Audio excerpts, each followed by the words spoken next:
Je ne laisse aucune trace. Le micro-ondes émit son chant solitaire tandis que je réchauffais des restes de nourriture chinoise pour la 3e soirée consécutive. La chaise de Martha restait inoccupée en face de moi, son assiette trônant toujours dans le placard, où elle accumulait la poussière depuis des semaines. Encore une réunion d'urgence avec un client, avait-elle envoyé par texto 1 heure auparavant. Encore une soirée à dîner seule pendant que ma femme, après 12 ans de mariage, jouait les sauveuses d'entreprise. Je suis Elliot Granger. Ellie pour les connaissances, bien que cette liste ne cesse de s'amenuiser. Et j'ai autrefois cru ma femme quand elle prétendait travailler tard. J'avais l'habitude de croire une multitude de choses, en fait.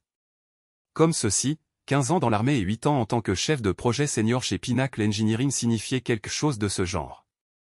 Rentrer dans une maison vide 4 soirs par semaine était typique pour les couples prospères. Le bourdonnement d'un téléphone sur le comptoir de la cuisine interrompit mes rêveries cyniques autour du dîner. Pas mon téléphone, mais l'appareil de secours de Martha. Le petit iPhone élégant dont elle supposait que j'ignorais l'existence.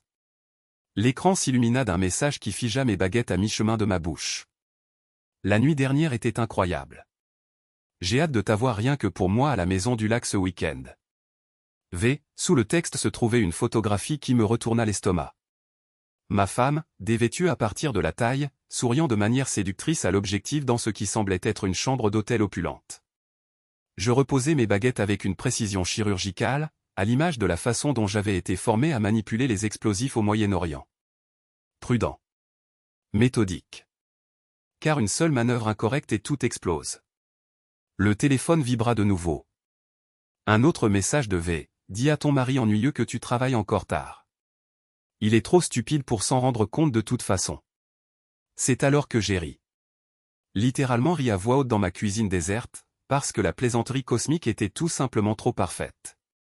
15 ans de service militaire, 8 ans à gravir les échelons de l'entreprise, et ma propre femme me considérait comme trop peu intelligent pour détecter son infidélité. J'ai pris le téléphone et j'ai fait défiler les messages. Des semaines de messages. Peut-être des mois. Victor Sloan. J'avais reconnu le nom grâce aux anecdotes de Martha sur son travail. Directeur artistique de son agence de publicité. Un bellâtre d'une 40aine d'années avec plus d'argent que de bon sens et, apparemment, une boussole morale à zéro. Ellie est vraiment un loser, disait un message de Martha. Val dit qu'on peut le pousser hors de l'entreprise d'ici 1 mois. Ensuite, il n'y aura plus que toi, moi, et tout cet argent agréable. Val. Valérie Sutton. La sœur aînée de Martha et PDG de Pinnacle Engineering. La femme qui m'avait embauché 8 ans auparavant. À l'époque où la famille avait un sens. À l'époque où je supposais qu'épouser un membre du clan Sutton équivalait à gagner au loto. La porte d'entrée claqua et j'entendis le cliquetis des talons de Martha sur le parquet. J'ai remis son téléphone à son emplacement initial et je suis retourné à mes nouilles froides, arrangeant mon visage pour qu'il affiche la même expression fatiguée qu'elle observait depuis des mois. Désolée d'être en retard, lança-t-elle depuis le couloir, sans prendre la peine d'entrer dans la cuisine. Crise client. Tu sais comment c'est. Bien sûr, répondis-je. Je sais exactement comment c'est. Elle apparut dans l'embrasure de la porte, toujours vêtue de son tailleur de pouvoir, comme si elle sortait d'une couverture de magazine. 38 ans et stupéfiante de cette manière froide et inaccessible qui m'avait initialement attiré. Maintenant, elle ressemblait simplement à une étrangère coûteuse. « Tu as mangé ?» demanda-t-elle, bien que ses yeux scrutaient déjà son téléphone principal à la recherche de messages. « Ouais. Il reste des restes de nourriture chinoise si tu veux. J'ai pris quelque chose au bureau. » Elle leva les yeux, et pendant une fraction de seconde, je détectai quelque chose vaciller sur son visage. De la culpabilité? De la peur? Tu as l'air fatigué, Ellie. Tu devrais peut-être te reposer. Peut-être devrais-je. Je me levai, emportant mon assiette vers l'évier. Grosse journée demain. Oh. Elle essayait d'avoir l'air détaché, mais j'ai capté le ton tranchant dans sa voix. Quelque chose de spécial se passe. Je me tournai pour la regarder, laissant un léger sourire jouer au coin de ma bouche. J'ai juste le sentiment que tout est sur le point de changer. Son téléphone vibra. Son vrai téléphone cette fois. Elle y jeta un coup d'œil et son visage pâlit. « Tout va bien ?» demandai-je. « Ça va. Juste des trucs de boulot. » Elle se retira vers le couloir.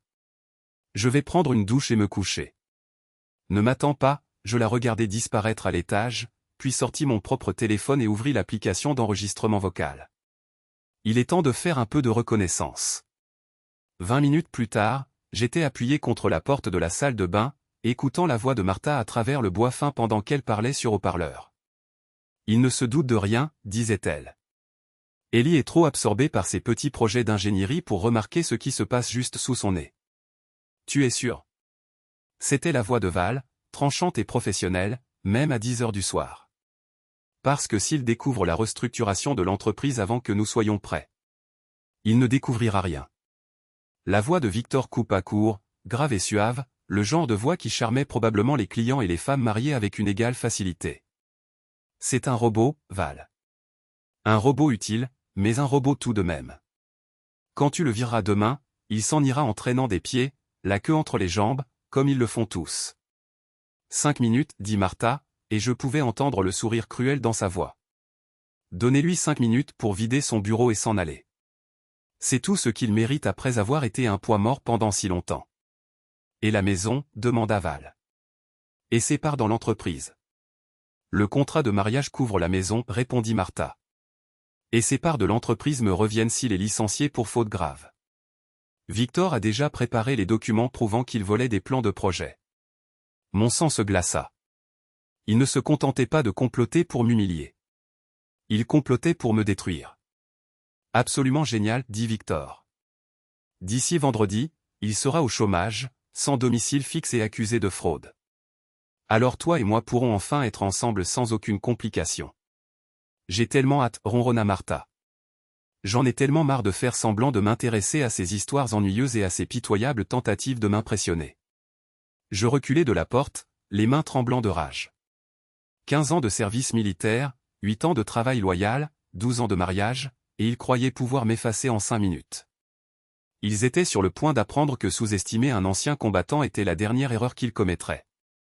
Je me suis faufilé en bas dans mon atelier du sous-sol et j'ai récupéré mon ordinateur portable. Il était temps de leur démontrer de quoi ce robot ennuyeux était réellement capable. La salle de conférence de Pinnacle Engineering embaumait le café de luxe et le désastre imminent à 8 heures pile. Je m'assis à ma place habituelle, la troisième en partant de la gauche, observant Val organiser ses papiers avec la précision d'un chirurgien se préparant à une amputation. Martha était assise à côté d'elle, jouant à la perfection le rôle de la sœur compatissante, tandis que Victor se prélassait près de la fenêtre comme s'il était chez lui. 15 autres employés occupaient les chaises restantes. De bonnes personnes, pour la plupart.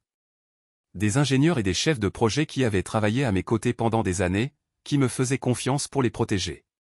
Ils ignoraient qu'ils étaient sur le point d'assister à une exécution. Merci à tous d'être venus à la dernière minute, commença Val, sa voix empreinte du ton particulier que les cadres utilisent lorsqu'ils sont sur le point de ruiner la vie de quelqu'un. Nous devons aborder certaines préoccupations sérieuses qui ont été mises en lumière concernant la sécurité des projets et la propriété intellectuelle. Je gardai une expression neutre, réussissant même à paraître légèrement intéressé. Intérieurement, je répertoriais chaque détail, la façon dont Victor ne parvenait pas tout à fait à dissimuler son sourire narquois, la façon dont Martha ne cessait de jeter un coup d'œil à sa montre, la pile de documents de licenciement que Val pensait dissimuler sous son porte-documents. Il est venu à notre attention, continua Val, que quelqu'un dans cette pièce partageait des plans confidentiels avec des parties extérieures. Quelqu'un en qui nous avions confiance. Quelqu'un qui a trahi non seulement cette entreprise, mais vous tous. Le silence se fit dans la pièce. Je sentais les regards se tourner vers moi, la confusion et la suspicion grandissante se répandre dans le groupe. Elliot Granger, dit Val, sa voix aussi tranchante qu'une lame. Veuillez vous lever. Je me levai lentement, laissant le moment s'étirer. Oui, madame. Vous êtes licencié, avec effet immédiat. La sécurité va vous escorter dehors. Vous avez 5 minutes pour nettoyer vos affaires personnelles. Les mots frappèrent la pièce comme un coup physique. Sarah Chen du service comptabilité Alta. Mike Rodriguez du service génie civil commença à se lever, le visage rouge de colère. C'est de la connerie, dit Mike. Ellie ne ferait jamais. Les preuves sont concluantes, interrompit Victor, parlant pour la première fois. Il se leva et s'avança vers l'avant de la pièce, sortant une tablette. Nous avons des documents prouvant que M. Granger vend nos plans à Hartmann Construction depuis 6 mois. Il tapota l'écran et une série de mets apparurent sur l'écran mural. Mon nom dans le champ expéditeur. Des spécifications techniques détaillées dans les pièces jointes. Des confirmations de paiement provenant des comptes de Hartmann. Des faux parfaits.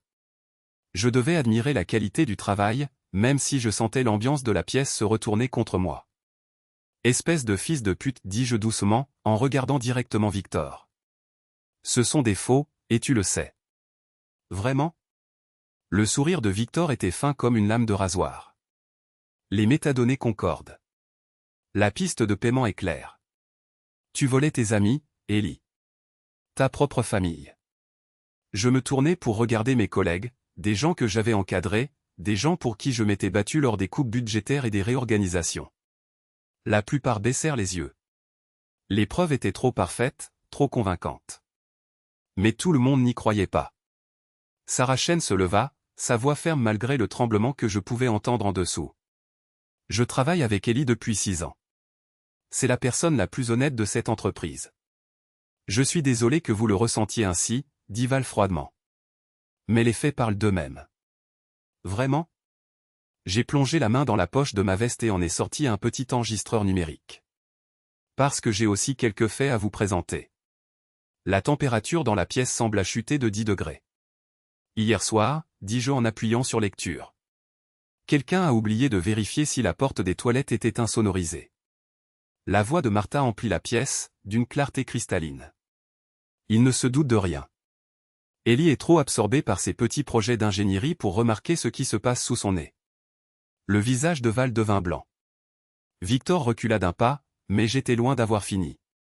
Cet homme est un drone, Val, déclarai-je. Un drone utile, indéniablement, mais un drone tout de même. Quand vous le licencierez demain, continuai-je, il s'en ira en traînant les pieds, la queue basse, comme ils le font toujours. 5 minutes. Accordez-lui 5 minutes pour vider son bureau et s'en aller. C'est tout ce qu'il mérite après avoir croupi comme un poids mort pendant si longtemps. La pièce explosa dans le chaos. Les chaises raclèrent le sol alors que les gens se levaient, les voix s'élevant dans une cacophonie de colère et d'incrédulité. Mike Rodriguez se leva immédiatement, pointant un doigt accusateur vers Val. « Espèce de sorcière menteuse », s'exclama-t-il. « Vous lui avez tendu un piège. » La documentation illustrant son vol de plan de projet. La voix enregistrée de Victor continua, scellant irrévocablement son propre destin. Je désactivai l'enregistreur et balayai la pièce du regard. 15 visages me fixaient, un mélange de choc et de colère y était gravé, tous comprenant enfin l'injustice dont ils avaient failli être témoins.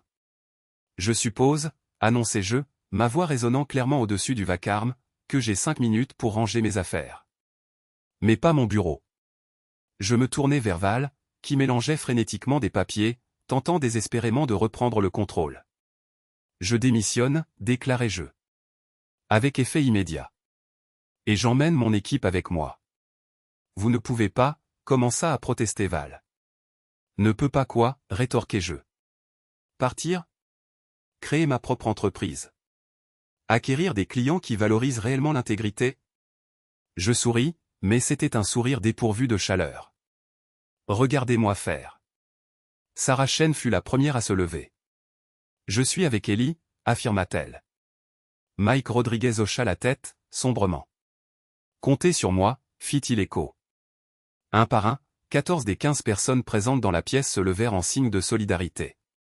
Seule Jennifer Walsh, des ressources humaines, resta assise, semblant souhaiter disparaître dans sa chaise. C'est illégal, balbutia Victor. Espionnage industriel. Vol de secrets commerciaux.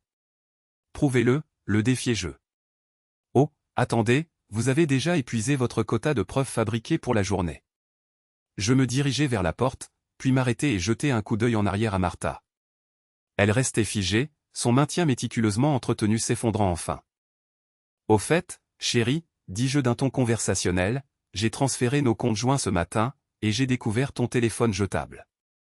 Photos intrigantes, bien que Victor ne soit décidément pas photogénique sous cet angle particulier. La couleur quitta son visage. À ce soir à la maison, continuai-je. Nous devons discuter de notre cohabitation.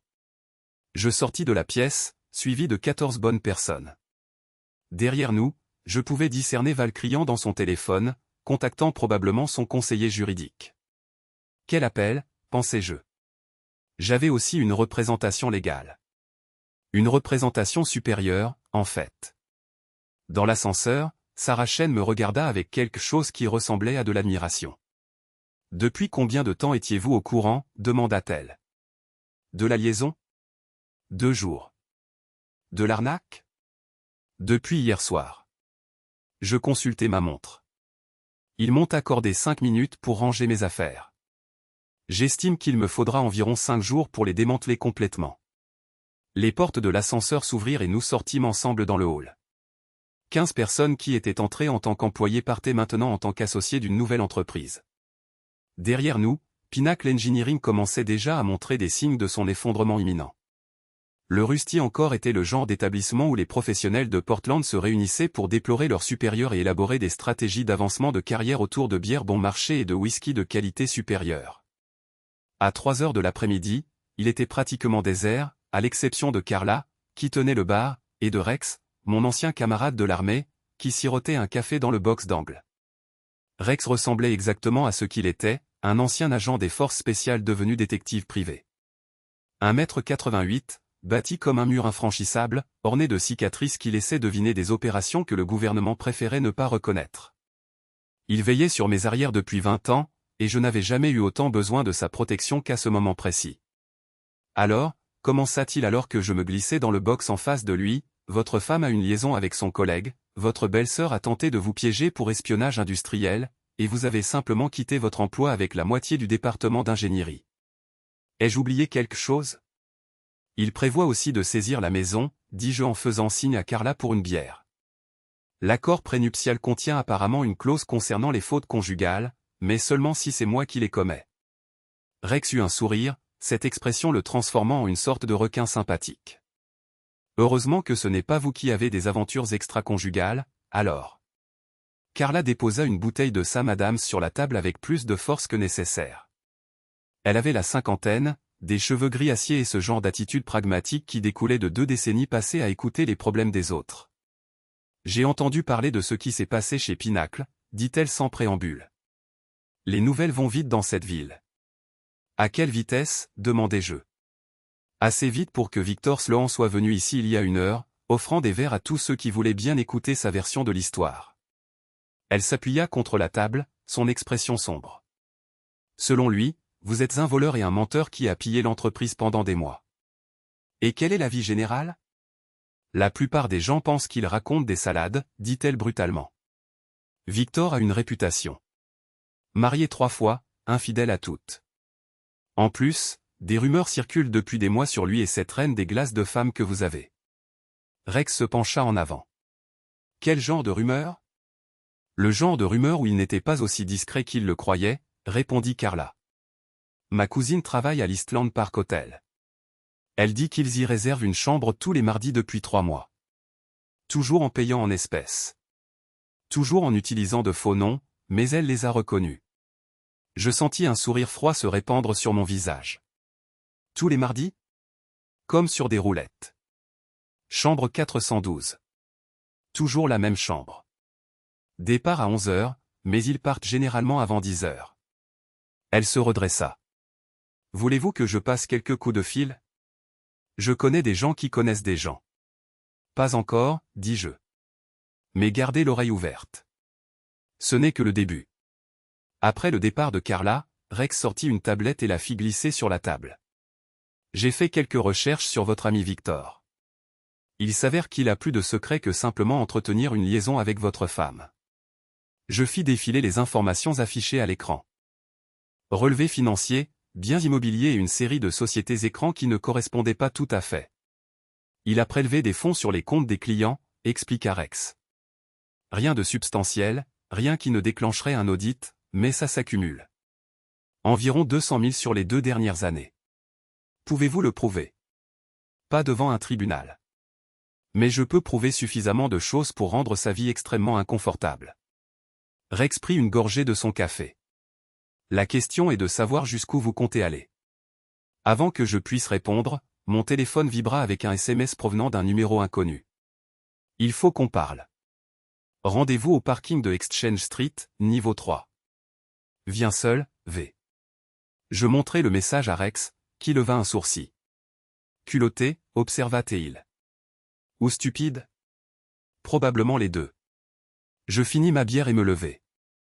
Êtes-vous prêt à parier sur le fait qu'il prévoit de me menacer ou de tenter de me corrompre avec Victor? Probablement les deux. Rex se leva également. Je vais observer depuis le niveau 2. Si les choses dégénèrent, je serai là dans 30 secondes. Merci, mais je ne crois pas que Victor soit du genre à engager une confrontation physique. Ce n'est pas Victor qui m'inquiète, dit Rex d'un ton sombre. Votre belle-sœur me semble être le genre à faire appel à une aide extérieure.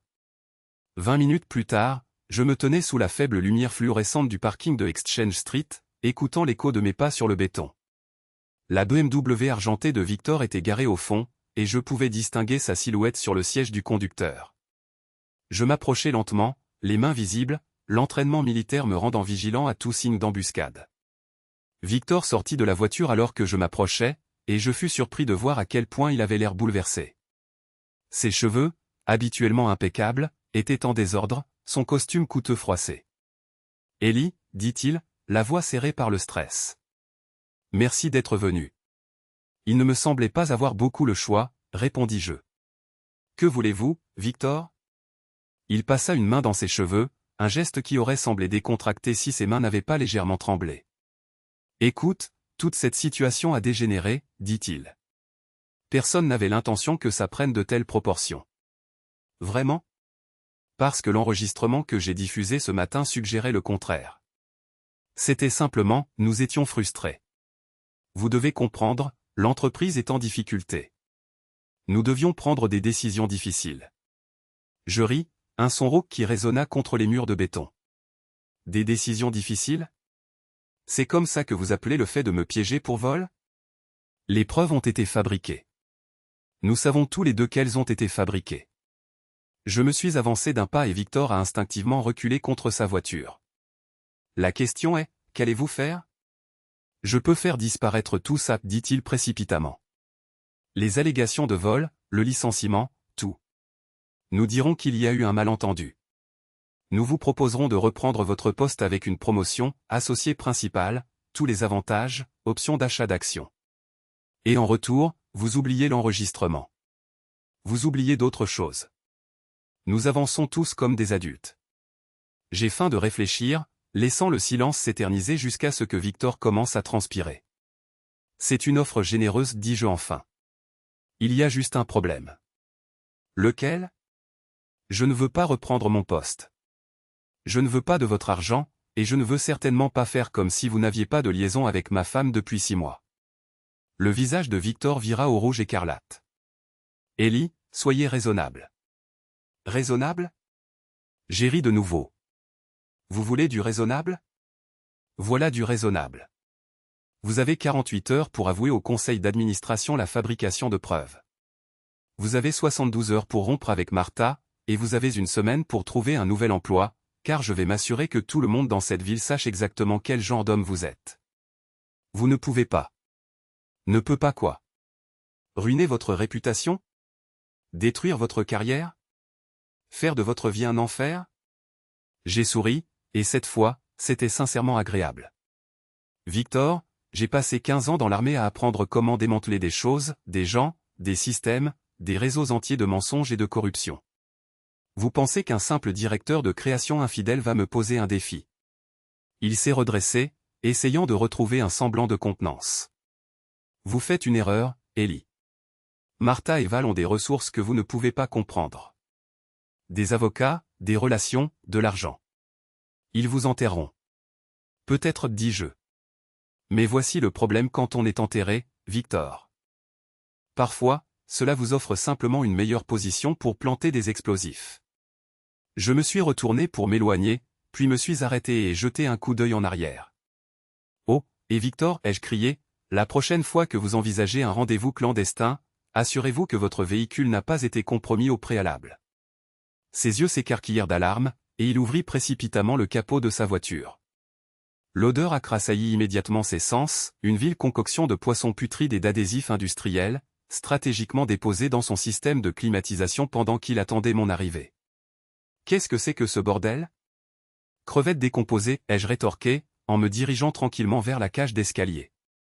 Il faudra environ 7 jours pour éradiquer complètement cette odeur. Bon retour à la maison. Ces jurons résonnèrent dans tout le parking alors que je disparaissais dans la cage d'escalier, où Rex attendait, un large sourire aux lèvres. « Vous vous sentez mieux ?» demanda-t-il. « Ça s'améliore » répondis-je. Mais nous ne faisons que commencer. Benji Martinez incarnait le parfait génie de l'informatique, tel qu'on l'imagine dans un film. 26 ans, affublé de lunettes à monture épaisse, un t-shirt graphique Star Wars dissimulé sous un blazer froissé, et possédant l'énergie nerveuse distincte cultivée par une consommation excessive de caféine et un manque d'exposition au soleil. Il se trouvait également être le directeur informatique de l'agence de publicité de Martha, ce qui le rendait inestimable dans ma situation actuelle. Nous nous sommes réunis dans un café du Vieux-Port, suffisamment éloigné de l'agence pour éviter toute observation accidentelle de notre rencontre. Benji était déjà absorbé par son deuxième expresso à mon arrivée, son ordinateur portable ouvert, entouré d'une constellation de sachets de sucre vide. « Monsieur Granger » salua-t-il, se levant si brusquement qu'il a presque renversé sa chaise. « Je veux dire, Ellie. »« Merci de me rencontrer » répondis-je, m'installant sur la chaise en face de lui. « Et j'apprécie que vous ayez pris contact. Votre message indiquait que vous aviez des informations concernant les événements chez Pinacle. » Benji hocha la tête avec empressement, son regard balayant le café comme s'il anticipait la présence d'agents d'espionnage industriel cachés derrière chaque plante verte en pot. « J'ai entendu parler du complot » confia-t-il à voix basse. « Les emails fabriqués, les faux documents. Je suis au courant de ça parce que Victor a sollicité mon aide pour leur création. » Je sentis mon pouce accélérer perceptiblement, mais je conservais un visage neutre. « Et avez-vous accepté ?»« Absolument pas » affirma Benji, sa voix gagnant en conviction. Je lui ai dit que je ne participerais pas à l'accusation d'un innocent. C'est là qu'il a déclaré qu'il trouverait quelqu'un d'autre pour accomplir la tâche. Quelqu'un qui comprenait l'importance de la loyauté d'équipe. Il fit des guillemets avec ses doigts pour souligner les 2 derniers mots, son dédain palpable. Savez-vous qui il a finalement enrôlé? Danny Kowalski du bureau du centre-ville. Le gamin est désespéré de conserver son emploi, il a 2 enfants et un prêt immobilier. Les doigts de Benji tambourinaient nerveusement sur la table. Victor a menacé, en substance, de mettre fin à son contrat si vous refusiez de coopérer. Pouvez-vous étayer tout ça? L'attitude anxieuse de Benji se mua en quelque chose qui ressemblait à un sourire de prédateur. Étayer, Ellie? Après tout, je suis le directeur informatique. J'ai un accès illimité à tous les ordinateurs du bâtiment, à tous les serveurs de messagerie, à toute trace numérique que quiconque a pu laisser derrière lui. Il pivota son ordinateur portable, m'offrant une vue dégagée de l'écran.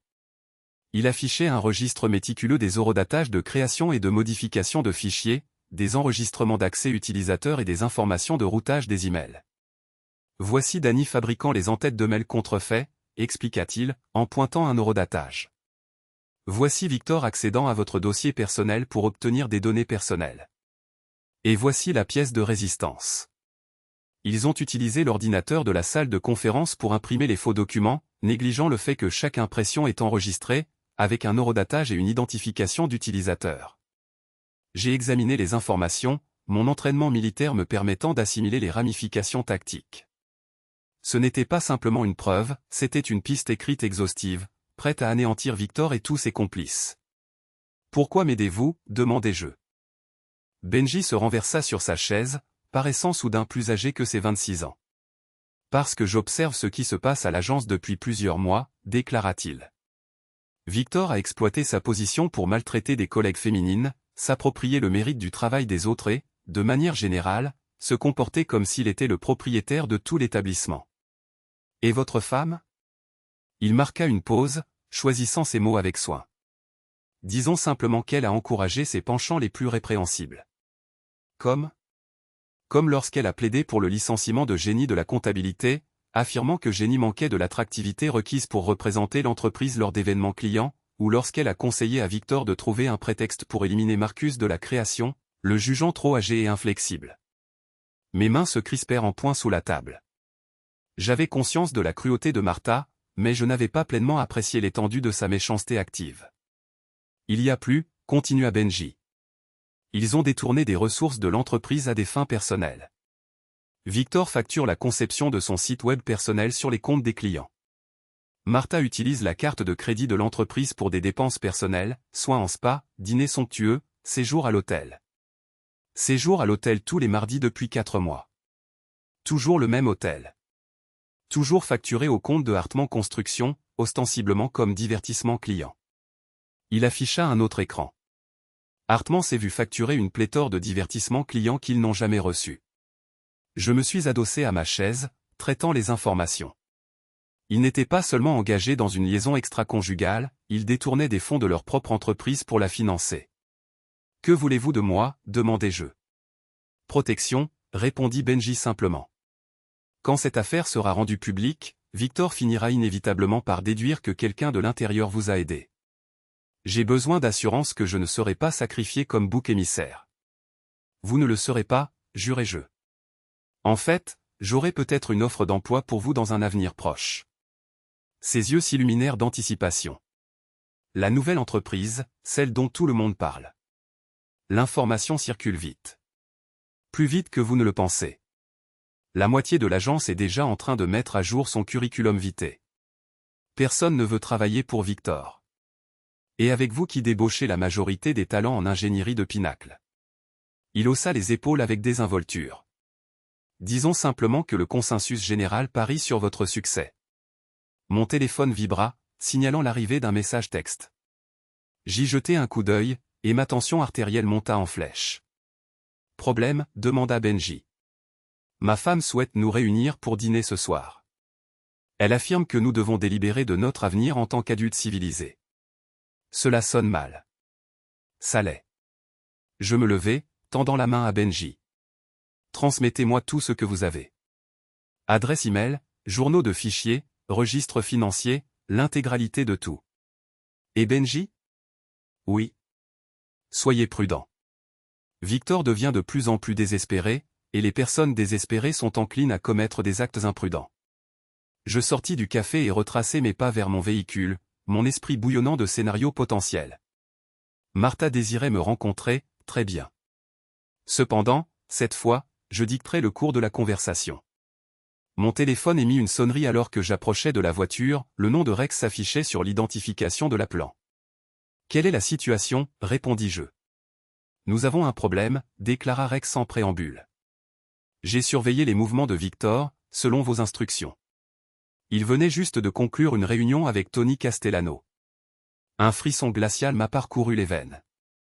Tony Castellano était un entrepreneur local réputé pour résoudre les problèmes, généralement par l'intimidation, et occasionnellement par la violence. Tu es sûr de ça? Je les ai vus se serrer la main devant le bureau de Castellano il y a environ 20 minutes. Victor lui a remis une enveloppe qui semblait contenir de l'argent.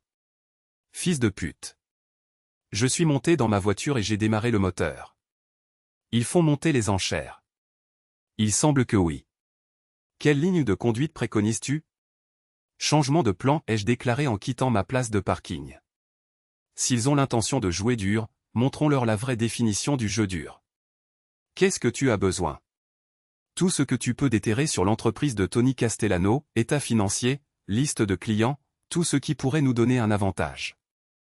Je suis déjà dessus, a répondu Rex, et j'ai pu déceler le sourire dans sa voix. Et Ellie? Oui. Sois extrêmement prudent ce soir. Si Victor a engagé des gros bras, ce dîner avec ta femme pourrait être plus qu'une simple conversation. J'ai mis fin à l'appel et je me suis dirigé vers ma résidence, mon esprit élaborant déjà des plans pour toutes les éventualités concevables. Il voulait faire monter les enchères. Très bien, il était temps de leur illustrer la véritable nature de la guerre. Le restaurant que Martha avait choisi était le Bernardin, le genre d'établissement français haut de gamme où l'élite de Portland se rassemblait pour voir et être vue. Des nappes en lin blanc, des verres en cristal et des serveurs qui traitaient chaque repas comme un rituel sacré. C'était aussi suffisamment public pour garantir que toute forme de confrontation serait observée par une part importante du monde des affaires de la ville. Un choix judicieux, ai-je concédé intérieurement. Je suis arrivé 10 minutes en avance et j'ai choisi une table vers le fond, ce qui me donnait une vue dégagée sur l'entrée et la sortie de secours et des habitudes ancrées depuis mon passage dans l'armée. Toujours identifier vos voies d'évacuation et ne jamais vous positionner dos aux autres. Martha est arrivée ponctuellement, resplendissante dans une robe noire qui coûtait probablement plus que le revenu mensuel d'une personne moyenne. Elle a traversé le restaurant avec un air de propriétaire, suscitant des regards admiratifs chez les hommes et des regards envieux chez les femmes. Pendant un bref instant, je me suis rappelé les raisons de mon engouement initial pour elle 12 ans auparavant. Puis, elle s'est assise en face de moi, et le calcul glacial dans son regard m'a rappelé la disparition de cette affection. Ellie, a-t-elle salué, sa voix méticuleusement modulée pour exprimer la chaleur et l'inquiétude. Tu as l'air fatigué. Quelques jours chargés, ai-je répondu, signalant au serveur de nous apporter du vin. Créer une entreprise naissante a tendance à occuper le temps. À ce propos, elle s'est légèrement penchée en avant, son expression se transformant en ce que je reconnaissais comme sa personnalité de négociation sérieuse. Je pense que nous devons discuter des événements d'hier. De quelle facette? La tentative de coup monté? Les preuves fabriquées? Ou l'enregistrement de toi et ton amant conspirant pour détruire ma vie? Plusieurs têtes se sont tournées aux tables voisines, et le sourire de Martha s'est crispé presque imperceptiblement. Essayons de garder un volume modéré, a-t-elle averti. Ce n'est pas forcément désagréable. Le serveur est apparu, portant une bouteille de vin à un millésime coûteux que Martha avait apparemment précommandé. Il a versé 2 verres avec une précision consommée et s'est retiré. Tu as raison, ai-je concédé en prenant une gorgée. Ce n'est pas forcément désagréable. Il faut juste que ce soit définitif. C'est précisément ce dont je voulais discuter. Elle a fouillé dans son sac à main et en a extrait un dossier manille. J'ai demandé à mes avocats de rédiger un accord de séparation. Des conditions très généreuses, compte tenu des circonstances. J'ai ouvert le dossier et parcouru les documents. C'était exactement comme je l'avais prévu, une capitulation complète, déguisée en règlement équitable. Je conserverai mes effets personnels et mon véhicule. Tout le reste, la résidence, les comptes joints, mes parts dans Pinnacle Engineering lui reviendraient. Généreux, ai-je remarqué avec sarcasme. Et quelle compensation est-ce que je reçois pour avoir renoncé à tout ce pourquoi j'ai travaillé? Un départ discret, a-t-elle répondu. Pas d'accusation de fraude, pas d'enquête criminelle et pas de procédure de divorce acrimonieuse qui ternirait la réputation de nous deux. J'ai posé les documents sur la table et je les scrutais, vraiment scrutés. La femme que j'avais épousée était ardente, motivée, mais foncièrement honorable. L'individu assis en face de moi était une entité inconnue portant son visage. Quand es-tu devenu si insensible, ai-je demandé doucement, momentanément. Son masque a vacillé, et j'ai discerné une lueur de ce qui aurait pu être du remords traverser ses traits. Je ne suis pas insensible, a-t-elle affirmé. Je suis pragmatique. Nous reconnaissons tous deux que ce mariage s'est achevé il y a des années. Nous n'avons fait que jouer des rôles, simuler le contentement. Mais nous ne sommes pas heureux. Nous ne l'avons pas été depuis longtemps. Alors, tu as choisi de me tromper plutôt que de discuter de ce problème avec moi. J'ai choisi de trouver quelqu'un qui m'apprécie réellement, rétorqua-t-elle, avant de se retenir et de baisser le ton. Victor comprend mes aspirations. Il soutient mes ambitions professionnelles au lieu de les considérer comme une rivalité. C'est ainsi que tu vois mes actions? Comme une rivalité envers toi. N'était-ce pas le cas? Elle but une quantité de vin plus importante qu'il n'était raisonnable. Chaque fois que j'obtenais une promotion ou que je décrochais un client important, tu faisais une remarque désobligeante sur les machinations de l'entreprise où tu te demandais si je le méritais vraiment. Je repensais aux années passées, essayant de me rappeler les conversations auxquelles elle faisait allusion. Avais-je vraiment été si peu encourageant? Ou était-elle en train de réécrire l'histoire pour justifier sa trahison? Même en admettant que ce soit vrai, dis-je, cela ne justifie pas ce que toi et Val avez essayé de me faire hier. Ce n'était pas mon idée, répondit-elle rapidement. Val était inquiète de la situation financière de l'entreprise. Elle a pensé que si nous pouvions restructurer la direction. En m'accusant faussement de vol? En mettant en place une séparation propre, qui permettrait à chacun d'aller de l'avant. Elle se pencha à nouveau en avant, son ton devenant suppliant. Ellie, s'il te plaît, signe simplement les documents. Accepte l'accord. Nous pourrons tous les deux recommencer à zéro. Sans rancune. Je repris l'accord de séparation et l'examinai à nouveau, avec une vigilance accrue cette fois. Les conditions étaient encore plus défavorables que je ne l'avais pensé au départ. Non seulement je perdrais tout, mais il y avait des clauses qui m'empêcheraient de travailler pour Pinnacle Engineering ou l'agence de publicité de Martha pendant 5 ans. C'est intéressant, remarquai-je en attirant son attention sur un passage en particulier. Il est stipulé ici que je reconnais ma culpabilité dans la rupture de confiance au sein de notre mariage. C'est une façon élaborée de dire que je reconnais avoir été infidèle, n'est-ce pas? Ce n'est que du jargon juridique. Du jargon juridique qui annulerait le contrat de mariage et te donnerait le droit de tout approprier. Je refermai le dossier et le repoussai sur la table. Bien essayé, Martha, mais je ne signe rien. Son sang-froid finit par voler en éclats. Espèce d'imbécile, siffla-t-elle. As-tu la moindre idée de ce que tu refuses? Je te donne un moyen de te sortir de cette situation la tête haute. Ma dignité? Je lâchai un éclat de rire, suffisamment fort pour faire taire plusieurs tables voisines. Tu parles de la dignité d'être faussement accusé de vol par ma propre femme? De la dignité de découvrir ton aventure grâce à des photos à caractère sexuel? De la dignité de découvrir que ma belle-sœur complote ma ruine depuis des mois? Baisse d'un ton. Pourquoi? Tu as peur que les gens n'entendent la vérité? Je me levai, sortis mon portefeuille et déposai $50 sur la table. Voici un peu de vérité à méditer, Martha. Je suis au courant du détournement de fonds. Je suis au courant des facturations fictives de clients. Je suis au courant de Tony Castellano. Son teint devint pâle, comme un drap. C'est exact, insistai-je. Je sais que Victor a engagé des gros bras pour m'intimider. Ce que j'ignore encore, c'est si tu as été assez imprudente pour être impliquée dans cette décision ou si ton amant est simplement plus stupide que je ne le pensais. Ellie, assieds-toi, s'il te plaît. Je ne crois pas. Je me penchai pour qu'elle seule puisse m'entendre. Tu voulais une guerre, Martha. Tu l'as eue. Mais tu as commis une erreur capitale. Laquelle? Tu as oublié que je suis, en réalité, très bon à la guerre. Je me redressai et la regardai de haut. Elle semblait diminuer, en quelque sorte moins imposante, qu'à son arrivée. Oh, et Martha, tu devrais peut-être trouver un autre hôtel pour tes réunions du mardi. L'Eastland Park a une excellente surveillance vidéo et le personnel est étonnamment bavard quand on pose les bonnes questions. Je quittai le restaurant, la laissant assise seule à sa table avec son vin intact et son accord de séparation rejeté. Sur le parking, mon téléphone vibra pour m'avertir d'un SMS. Les associés de Rex Castellano surveillent ta résidence. Tu devrais peut-être trouver un autre logement pour cette nuit.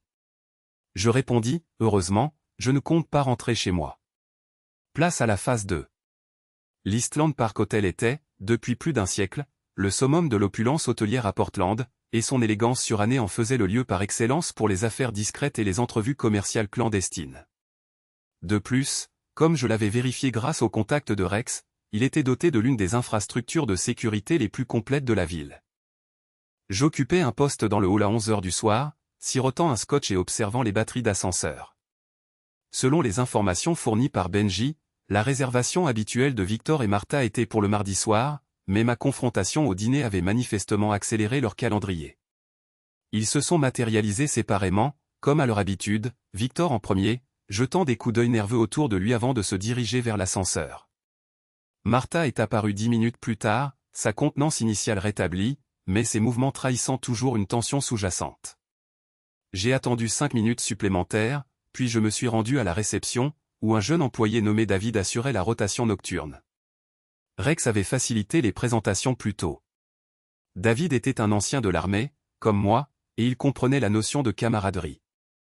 La chambre 412, ai-je demandé à voix basse. Il a hoché la tête et m'a glissé une carte magnétique. Ascenseur de service sur le pourtour. Chariot de ménage au 4e étage, si vous en avez besoin. Merci. Merci pour votre service, a-t-il exprimé, et il le pensait vraiment. Le 4e étage était paisible, la majorité des clients étant déjà couchés, dormant profondément ou profitant des distractions nocturnes de Portland. J'ai localisé le chariot de ménage et j'ai récupéré quelques provisions, puis j'ai trouvé mon chemin vers la chambre 412. Je pouvais entendre des voix provenant de derrière la porte, Martha et Victor engagés dans un échange houleux en chuchotement strident. J'ai collé mon oreille contre le bois et j'ai écouté aux portes. Je t'ai dit que c'était une erreur, articulait Martha. Engager Castellano était imprudent et désespéré. Nous avions besoin d'un moyen de pression, a rétorqué Victor. Ton mari ne cède pas, et cet enregistrement risque de nous anéantir tous les deux s'il est diffusé. Alors, ta solution a été d'engager des voyous? Quelle est la prochaine étape? Lui fracturer les rotules. Si c'est ce qu'il faut. J'ai senti une fureur glaciale s'installer dans ma cage thoracique. Il ne se contentait pas de comploter pour me ruiner financièrement, il complotait pour m'infliger des dommages physiques. C'est de la folie, a insisté Martha. Je voulais un divorce, pas un conflit. Il est trop tard pour ça maintenant. Il est au courant du détournement de fonds, des accusations fictives, de tout. S'il saisit les autorités, nous sommes tous les deux finis. Précisément. C'est pourquoi nous devons nous assurer qu'il n'en ait pas l'occasion. J'en avais entendu suffisamment. J'ai inséré la carte magnétique dans le mécanisme de verrouillage et j'ai ouvert la porte. Ils étaient positionnés près de la fenêtre, Martha vêtue d'un peignoir d'hôtel et Victor en sous-vêtements. Le spectacle aurait été comique si la situation n'avait pas été si grave. Pardonnez mon intrusion, ai-je déclaré, refermant la porte derrière moi, mais nous devons avoir une discussion. Victor s'est jeté sur son pantalon, vraisemblablement pour récupérer son téléphone portable. J'ai traversé la pièce en 3 enjambées, mon entraînement militaire prenant le dessus. Je l'ai saisi par l'omoplate et l'ai fait pivoter, puis je lui ai asséné un coup sec et percutant au plexus solaire, ce qui l'a fait s'agenouiller, haletant pour reprendre son souffle. Restez prostré, ai-je conseillé. Nous allons avoir une conversation civilisée. Martha s'est reculée contre la fenêtre, serrant son peignoir sur elle. Ellie, qu'est-ce que tu fais ici? J'arrête ça, ai-je répondu, avant que quelqu'un ne subisse de graves préjudices. J'ai sorti mon téléphone portable et je leur ai montré l'écran. Une transmission audio en direct était connectée à une application d'enregistrement. Tout ce que vous venez de dire est enregistré et téléchargé sur un serveur sécurisé, ai-je expliqué. Votre aveu concernant l'engagement de Castellano, votre admission de détournement de fonds, vos desseins d'aggraver ce conflit. Tout. Victor s'est relevé péniblement, le visage rouge d'indignation et de mortification. Espèce d'ordure. Je l'ai saisi par la trachée et l'ai projeté en arrière contre la cloison. Pas avec suffisamment de force pour lui faire réellement du mal, mais avec suffisamment de force pour obtenir son attention. Écoutez attentivement, ai-je déclaré, mon ton de voix mortellement calme. Vous avez exactement 24 heures pour annuler votre engagement de Nervi, avouer aux membres du conseil d'administration concernant les preuves fictives, et présenter votre démission de l'agence.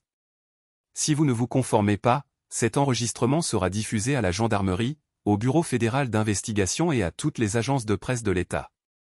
Vous n'en êtes pas capable. Je le suis, et je le ferai. Je le lâchai et reculai. J'ai passé 15 ans dans l'armée, Victor. Je sais comment décimer des individus, des organisations, des réseaux entiers. Vous n'êtes qu'un directeur artistique tricheur avec des illusions de grandeur. Je me tournai vers Martha, qui me regardait comme si elle ne m'avait jamais vu auparavant. Quant à vous, déclarai-je, vous avez les mêmes 24 heures pour décider si vous voulez faire partie de la solution ou du problème. Parce que si vous choisissez de persister à me chercher des noises, je vais tout saisir. La maison, les parts de l'entreprise, votre réputation, votre carrière. Tout. Ellie, s'il te plaît. Je n'ai pas fini. J'attrapai un dossier manille, le même qu'elle avait apporté au dîner, et le déposai sur le lit. Votre accord de séparation. J'y ai apporté quelques modifications. Elle ouvrit le dossier avec des mains tremblantes. Les documents qu'il contenait étaient complètement différents de ceux qu'elle avait présentés plus tôt. Partage à 50-50 de tous les biens, expliquai-je, y compris votre participation dans l'agence de publicité. Pas de clause de non-concurrence, pas d'aveu de culpabilité de part et d'autre, et un accord mutuel de ne pas se dénigrer publiquement. C'est équitable, dit-elle, semblant surprise.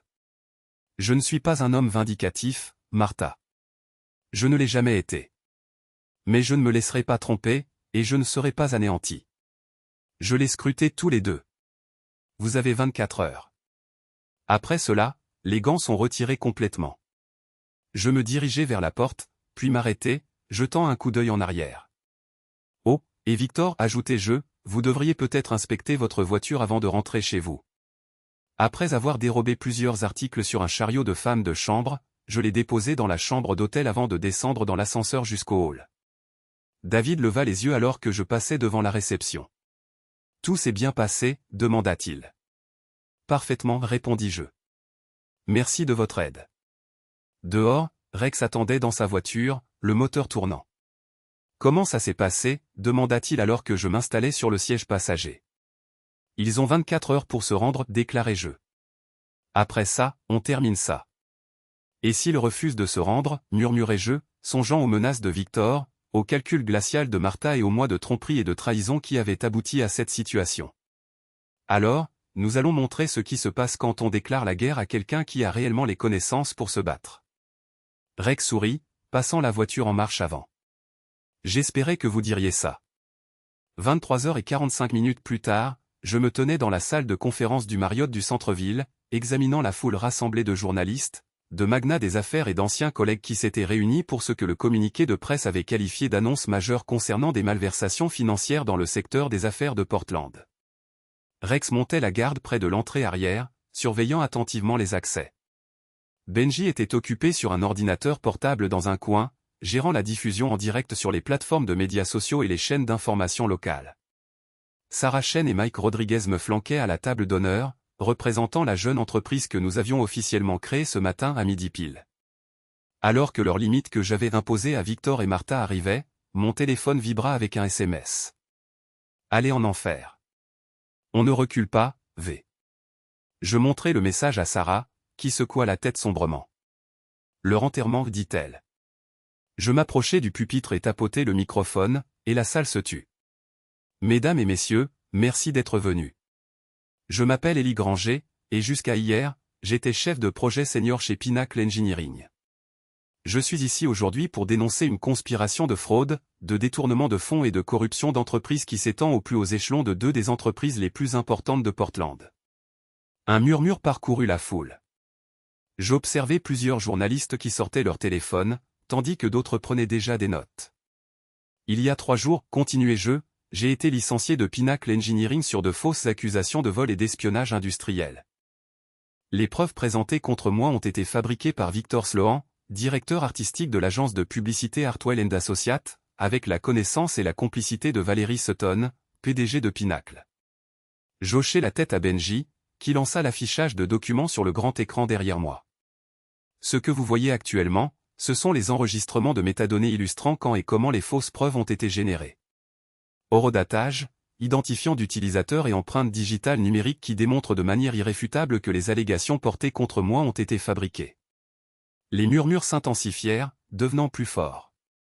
J'ai remarqué l'avocat de Val Sutton au 3e rang, tapant frénétiquement sur son téléphone.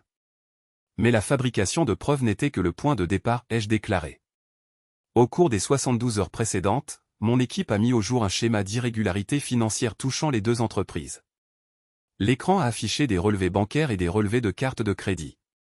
Victor Sloan et Martha Granger, ma femme, ont exploité les ressources de l'entreprise pour financer leur liaison extra-conjugale, hébergement d'hôtels facturés sur des comptes clients, dépenses personnelles déguisées en divertissement d'affaires et détournement systématique de fonds de l'entreprise pour un montant total dépassant les $300 000. Quelqu'un dans le public a laissé échapper un souffle audible. Les journalistes tapaient maintenant avec une intensité fervente. De plus, ai-je poursuivi, lorsqu'il a été confronté à ces preuves, M. Sloan a choisi d'aggraver la situation en engageant Tony Castellano, un associé notoire de figure du crime organisé, pour m'intimider et potentiellement me faire du mal physiquement. J'ai diffusé l'enregistrement audio de la chambre d'hôtel, la voix de Victor clairement audible alors qu'il discutait de l'obtention de gros bras pour s'occuper de moi. La salle a explosé dans le chaos, les journalistes criant des questions, les chefs d'entreprise semblant choqués et consternés, et le cliquetis incessant des déclencheurs d'appareils photo emplissant l'air. J'ai levé la main, demandant le silence. Je remets toutes ces preuves au FBI, à l'IRS et au bureau du procureur général de l'État du Maine. Cependant, je souhaitais que le public soit informé de la vérité en premier, car les habitants de Portland ont le droit de connaître le calibre des individus avec lesquels ils font des affaires. Monsieur Granger, s'est levé un journaliste du Portland Press Herald. Quelle est votre réponse aux allégations selon lesquelles il ne s'agirait que d'un employé mécontent cherchant à se venger? Ma réponse est que les preuves parlent d'elles-mêmes, ai-je répondu. Chaque document, chaque enregistrement, chaque relevé financier est disponible pour une vérification indépendante. Je ne demande à personne d'accepter ma parole sur la foi aveugle. Qu'en est-il de votre nouvelle entreprise, a demandé un autre journaliste. Utilisez-vous ce scandale pour promouvoir vos propres intérêts commerciaux? Granger Engineering Solutions a été constitué ce matin avec 14 anciens employés de Pinacle qui ont choisi l'intégrité plutôt que la corruption, ai-je déclaré. Nous réussirons ou échouerons en fonction de la qualité de notre travail, et non en dénigrant nos concurrents. J'ai regardé directement dans les caméras. Mais je tiens à être on ne peut plus clair sur une chose, il ne s'agit pas de vengeance, il s'agit de responsabilité. Lorsque des personnes en position d'autorité abusent de ce pouvoir, lorsqu'elles se livrent à la tromperie, à la malhonnêteté et au vol, il doit y avoir des répercussions. Sinon, nous sommes tous complices de la corruption. Les questions ont persisté pendant 20 minutes supplémentaires. J'ai répondu honnêtement à toutes les questions, en m'en tenant strictement aux faits et en laissant les preuves étayer mon cas. Alors que la conférence de presse touchait à sa fin, j'ai observé une agitation près du fond de la salle. Rex escortait Victor Sloan et 2 hommes en costume coûteux vers la sortie. « Messieurs, ai-je lancé, ma voix résonnant clairement dans toute la salle, « Monsieur Sloan, voudriez-vous faire une déclaration ?» Toutes les têtes dans la salle se sont tournées pour regarder Victor. Son visage était blême, son arrogance habituelle remplacée par une expression qui ressemblait à de la panique. « Tout cela est un mensonge, balbutia-t-il, sa voix se brisant légèrement. Des preuves fabriquées par un ancien employé amer. Alors vous vous féliciterez de l'enquête du FBI qui confirmera votre innocence, ai-je répondu avec douceur. Victor a commencé une réponse, puis s'est ravisé. Ses avocats l'ont précipitamment fait sortir de la salle. Alors que la foule se dispersait, Sarah Chen s'est approchée du podium. « Penses-tu que ça a été efficace ?» a-t-elle demandé. J'ai examiné la salle, observant les journalistes qui menaient encore des interviews, les chefs d'entreprise qui délibéraient sur ce qu'ils avaient entendu, et les chiffres de la diffusion en direct sur l'ordinateur portable de Benji, qui indiquaient des milliers de téléspectateurs. « Oh, ça a été efficace, ai-je dit. D'ici ce soir, tout le monde dans le Maine sera parfaitement conscient de la véritable nature de Victor Sloan et Martha Granger. Mon téléphone a vibré avec un SMS d'un numéro inconnu, vous avez commis une grave erreur. Ce n'est pas terminé. Je l'ai montré à Rex, qui était revenu d'avoir escorté Victor dehors. Castellano, a-t-il demandé. Probablement, ou celui de Victor. Trop stupide pour comprendre quand il est vaincu. Quelles sont tes intentions? J'ai examiné la salle une fois de plus, observant la vie que je construisais à partir des ruines de celles qui avaient été décimées. Nous attendons, ai-je dit. Et s'il désire continuer à se battre, nous concluons ceci une fois pour toutes. Pourtant, même en prononçant ces mots, j'ai reconnu que la guerre était déjà terminée. Victor et Martha avaient renoncé au moment où ils avaient choisi la corruption plutôt que l'intégrité et le mensonge plutôt que la vérité. Les actions restantes n'étaient que du nettoyage. L'appel est arrivé à 6 heures du matin, 3 jours après la conférence de presse. La voix de Rex était sombre mais satisfaite. C'est fini, dit-il sans préambule. Le FBI a perquisitionné les 2 entreprises hier soir. Victor est sous la garde fédérale, Martha a été appréhendée pour détournement de fonds et Val retient les services d'un avocat. Je me suis redressé dans mon lit, le lit de mon nouvel appartement, celui que j'avais loué après avoir décidé que l'ancienne maison abritait trop de souvenirs toxiques. Quelles sont les accusations? Fraude électronique, blanchiment d'argent, complot et environ une douzaine d'autres crimes fédéraux. Victor risque une peine minimale de 10 à 15 ans. Martha pourrait recevoir une peine plus clémente si elle coopère, mais sa carrière est irrémédiablement terminée. J'aurais dû éprouver un sentiment de triomphe. Au lieu de cela, je me suis simplement senti fatigué. Et Castellano? Arrêté pour racket. Il semble que le FBI le surveillait depuis des mois, attendant qu'il commette une erreur.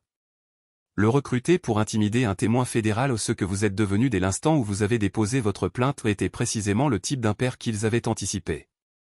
Et l'entreprise? Pinacle est-elle en procédure de faillite? Val a été évincé de son poste de PDG, et le conseil d'administration tente de sauver ce qui reste. L'agence de publicité n'est pas en meilleure posture. La moitié de leurs clients ont déjà quitté le navire et l'autre moitié exige des audits de leurs comptes. Je me suis dirigé vers la fenêtre et j'ai contemplé l'horizon de Portland. Le soleil était en train de se lever, peignant le ciel de nuances d'orange et d'or. Rex, dis-je, merci pour tout. Ne me remerciez pas encore, répondit-il. Il y a encore une information que vous devez connaître. Quoi donc? Martha souhaite vous voir. 1 heure plus tard, j'étais assis dans le parloir de la prison du comté de Cumberland, attendant l'arrivée de ma femme. La pièce était stérile et décourageante, caractérisée par des murs de béton et un éclairage fluorescent méticuleusement conçu pour drainer l'espoir de tous ceux qui y entraient. Martha apparut, vêtue d'une combinaison orange qui la rendait petite et vulnérable. Ses cheveux parfaitement coiffés étaient maintenus en une simple queue de cheval, son visage dépourvu de maquillage. Pour la première fois depuis des années, elle ressemblait à une étrangère portant le visage de quelqu'un que j'avais autrefois aimé. Elle s'assit en face de moi, séparée par une épaisse plaque de verre renforcée. Nous avons simultanément décroché les téléphones. « Bonjour, Ellie, dit-elle doucement. « Martha. Merci d'être venue. Je ne savais pas si tu viendrais. Je ne savais pas si je viendrais non plus. » Nous restâmes silencieux pendant un instant, le poids de 12 années de mariage et de 3 jours de guerre suspendus entre nous. « Je suis désolée, dit-elle finalement, pour tout, l'adultère, les mensonges, avoir tenté de te détruire. Je sais que cela n'a plus beaucoup de sens maintenant, mais j'avais besoin de l'exprimer. »« Pourquoi ?» demandai-je. « Pourquoi as-tu fait ça ?» Elle resta silencieuse si longtemps que je supposais qu'elle ne répondrait pas, parce que j'avais peur, dit-elle finalement. J'étais tenaillé par la peur d'être inadéquate, de ne jamais réussir par moi-même, et que tout le monde se rende compte que je ne faisais que simuler ma compétence. Alors, au lieu de chercher à t'améliorer, tu as choisi de me démolir, demandai-je. J'ai décidé de trouver quelqu'un qui me fasse sentir puissante, répondit-elle. Victor avait du charme et des succès, et il louait constamment mon intelligence. C'était absolument captivant. Et le détournement de fonds? Les preuves fabriquées, insistai-je. C'était le plan de Victor. Il affirmait que nous devions éliminer toutes les menaces à notre avenir commun, répondit-elle, un rire amer s'échappant de ses lèvres. J'étais profondément naïve. Je croyais qu'il m'aimait, mais il ne faisait que m'exploiter pour voler de l'argent à l'entreprise. J'examinais son visage, à la recherche de toute indication de tromperie ou de manipulation. Tout ce que je percevais, c'était de la fatigue et du remords. Que se passe-t-il maintenant, demandai-je. Mon avocat prévoit que je pourrais recevoir une peine de 5 à 7 ans si je coopère pleinement à l'enquête, si je témoigne contre Victor et Val, et si j'aide à récupérer les fonds détournés. Elle hésita. Les papiers du divorce ont déjà été déposés. Tu vas tout hériter. La maison, les comptes, mes parts dans l'entreprise. C'est bien le moins que je puisse t'offrir. Je ne veux pas de ton argent, Martha. Alors, fais en don à une œuvre de bienfaisance. Utilise-le pour aider d'autres personnes dont la vie a été brisée par des malversations d'entreprise. Je suis indifférente. Elle pressa sa main contre la vitre. Je veux simplement que tu saches que, sous tous les mensonges et la cruauté, la femme que tu as épousée existe toujours, et elle regrette profondément sa transformation. Je la regardai pendant un long moment, cette étrangère qui avait partagé ma vie pendant 12 ans. Je te pardonne, finis-je par dire. Pas pour ton bien, mais pour le mien. Je refuse de nourrir cette rancune pour le reste de mes jours. Des larmes coulèrent sur son visage. Merci. Cependant, Martha, c'est terminé. Quel que soit le lien qui nous unissait, quel que soit le potentiel que nous avions, c'est irrévocablement fini. Dès ta sortie de prison, n'essaie pas de me contacter. N'essaie pas de reconstruire quelque chose qui est irréparable. Elle hocha la tête, essuyant ses yeux du revers de la main. Je comprends. Je raccrochai le téléphone et partis, la laissant assise seule dans le parloir sur le parking. Rex m'attendait près de sa voiture. « Comment te sens-tu » me demanda-t-il. « Libre », répondis-je, et réalisai la profonde vérité de mes mots. 6 mois plus tard, Granger Engineering Solutions comptait 37 employés et avait décroché des contrats avec 3 importantes entreprises de construction. Nous opérions depuis un entrepôt rénové dans le Vieux-Port, avec des murs de briques apparentes et de larges fenêtres qui laissaient entrer une abondance de lumière naturelle. Cela ne ressemblait en rien à l'atmosphère corporatiste et stérile de Pinacle. Et c'était précisément le but. J'étais en train de consulter les plans d'un nouveau projet hôtelier lorsque Sarah Chen frappa à la porte de mon bureau. « Quelqu'un est là pour vous voir », annonça-t-elle. « Affirme que c'est une affaire personnelle. » Je levai les yeux et vis une femme d'une trentaine d'années, vêtue de façon professionnelle mais visiblement anxieuse. Son visage me semblait familier, mais je n'arrivais pas à la situer immédiatement. « Monsieur Granger » demanda-t-elle. « Je m'appelle Jennifer Walsh. La femme qui était restée assise quand tous les autres étaient sortis avec moi. Je travaillais au RH chez Pinacle. » Je lui fis signe de s'asseoir. « Que puis-je faire pour vous » Jennifer, demandai-je. Je voulais vous présenter mes excuses, commença-t-elle. Pour ne pas vous avoir défendu ce jour-là. Pour ne pas être sorti avec les autres. J'avais peur de perdre mon emploi, et j'ai privilégié la lâcheté à l'intégrité. Vous ne me devez aucune excuse. Si, je vous en dois. Et je vous dois quelque chose de plus. Elle fouilla dans sa serviette et en sortit un dossier épais. Ce sont des dossiers de personnel de Pinacle. Les dossiers d'autres employés qui ont été piégés, licenciés sous de faux prétextes, ou chassés par Val et ses associés. J'ouvris le dossier et parcourus les documents. Des dizaines de noms. Des dizaines de carrières ruinées par le même type de corruption qui avait failli détruire la mienne. Il y en a d'autres, continua Jennifer. Des personnes qui avaient trop peur de parler, qui n'avaient pas les ressources ou les connaissances nécessaires pour se défendre. Elles aussi méritent justice. Je levai les yeux vers elle. Que suggérez-vous, demandai-je. Un recours collectif? Un licenciement abusif? Une fraude d'entreprise? Un complot? Avec votre témoignage et ces dossiers, nous pourrions démanteler tout ce réseau de corruption. Je me penchai en arrière sur ma chaise, contemplant les implications.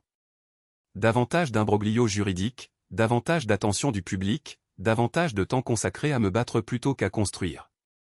Mais aussi, justice pour des personnes qui avaient été trop impuissantes pour la rechercher elles-mêmes.